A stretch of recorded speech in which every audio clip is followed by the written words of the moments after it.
महाराष्ट्र प्रदूषण महामंडळाचे अध्यक्ष सिद्धेश कदम पत्रकार परिषद.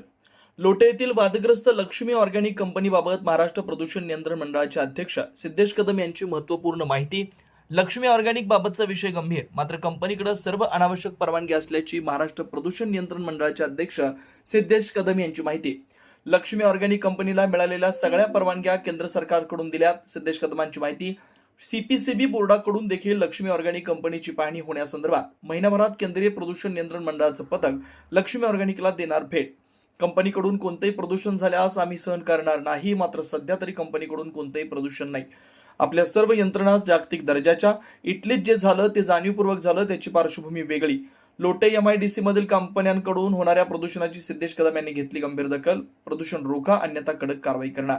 लोटे MIDC मधील उद्योजकांची बैठक घेत दिला निर्वाणीचा इशारा. त्याच्यामध्ये PFASच्या संदर्भात सोशल मीडियावरती चर्चा सुरू आहे. तर काही संघटना त्या ठिकाणी गेले 25 ते 30 दिवस उपोषणाला सुद्धा बसलेल्या. या संदर्भात काय सांगा? आता हेडलाईन नका करू की लक्ष्मी ऑर्गॅनिकचा विषय आला आणि मी लगेच मला तहान लागली. खरं म्हणजे गंभीराचा विषय आहे हा. विषय फक्त आपल्या लोटे MIDC पुरता मर्यादित नाही, तर राज्यसभेमध्ये आणि लोकसभेमध्ये सुद्धा हा प्रश्न उचलण्यात आलेला आहे. ह्याची पार्श्वभूमी जर आपण सगळ्यांनी पाहिली तर ह्या कंपनीला ज्या ज्या परवानग्या लागतात त्या कंपनीने त्या प्रत्येक परवानगी घेतलेली आहे. जर कुठल्या परवानगीचं उल्लंघन जर होत असेल तर नक्कीच त्या कंपनीवर कारवाई केली जाईल. आणि जर आम्हाला आढळून आलं की जर आपण सुद्धा आम्हाला कळून आलं की उल्लंघन होतंय तर नक्कीच त्याच्यावर कारवाई केली जाईल. पण आपण सगळ्यांनी एक लक्षात घेतलं पाहिजे की एका बाजूला कोकणातला जो हा युवक आहे, हा शहरामध्ये मुंबई, ठाणा, पालघर, बदलापूर, डोंबिवली, कल्याण इथे जो स्थलांतरित होतोय तो कुठेतरी कमी होण्यासाठी जर नवीन उद्योजक इथे येत असतील तर त्यांना अशा अटी शर्ती सुद्धा टाकलेल्या आहेत की आपल्याला त्याच्यावर हानी होणार नाही, म्हणजे तिकडच्या स्थानिकांना त्याची हानी होणार नाही याची सुद्धा दक्षता घेतलेली आहे. पण केंद्रातली जी कमिटी आहे जी एन्व्हायरमेंट क्लिअरन्स देतो, क्लिअरन्स दिल्यानंतर ती पोल्युशन बोर्डाकडे येते. क्लिअरन्स अगोदर मिळतं आणि क्लिअरन्स मिळाल्यानंतर पोल्युशन बोर्ड त्यांना परवानगी देते की ती कंपनी सेटअप करू शकतात. तर त्यांच्याकडे रीतसर ती एन्व्हायरमेंट क्लिअरन्स आहे आणि ते केंद्रातली कमिटी आहे, ती राज्यातली नाही आहे. केंद्र सरकारने त्यांना परवानगी दिलेली आहे. त्या परवानगीच्या आधारे MPCBने त्यांना कंपनी नियमाच्या आधारे त्यांना ती कंपनी चालवायची परवानगी दिलेली आहे. लोकांतल्या अनेक कंपन्या डायरेक्ट पाणी सोडतात आणि काही कुठे असे सोडगाव असेल पाणी खराब होतं असं वारंवार चालतं. तिथल्या प्लॅन्ट स्पॉट बंद असतो असं, त्यावर काय करावं?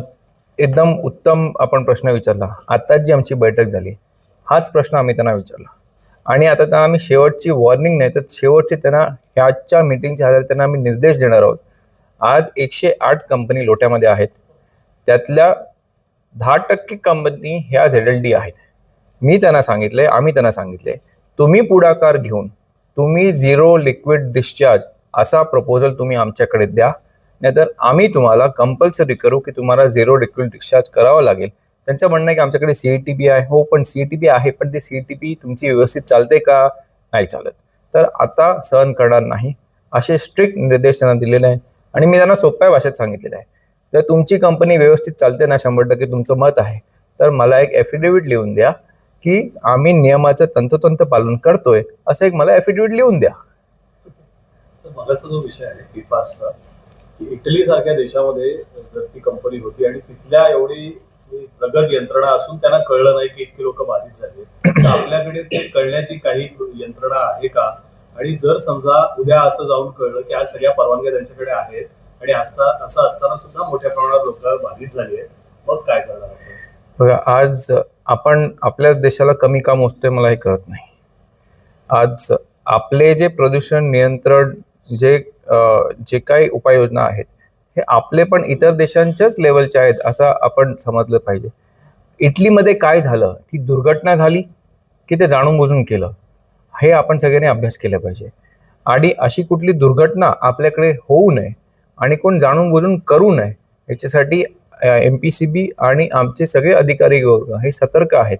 आणि बघा, लोकांच्या जीवनाशी कोणीही त्याच्यामध्ये हे करणार नाही. त्याच्यामध्ये आम्ही त्याच्यामध्ये दुर्लक्ष करणार नाही. आणि आपण जो मुद्दा मांडला की